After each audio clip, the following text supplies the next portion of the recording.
Service in Paducah has issued a severe thunderstorm warning for southwestern Pulaski County, Illinois, central Alexander County, Illinois, northeastern Scott County, Missouri, until 2:15 p.m. At 1:44 p.m., a severe thunderstorm was located near Olive Branch, or near Scott City, moving east at 35 miles per hour. Expected hazards include 60 miles per hour wind gusts and quarter-size hail. This is a radar-indicated threat. The following impacts are expected. Hail damage to vehicles is expected.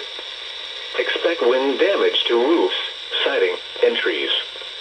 Locations impacted include Scott City, Mounds, Thames, Olive Branch, Horseshoe Lake Conservation Area, Cape Girardeau Airport, Thebes, Pulaski, and Commerce.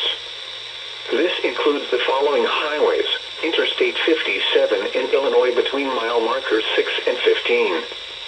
Interstate 55 between mile markers 89 and 90. Repeating, a severe thunderstorm warning has been issued until 2:15 p.m. for the following county, Scott, Missouri, and the following counties in Illinois.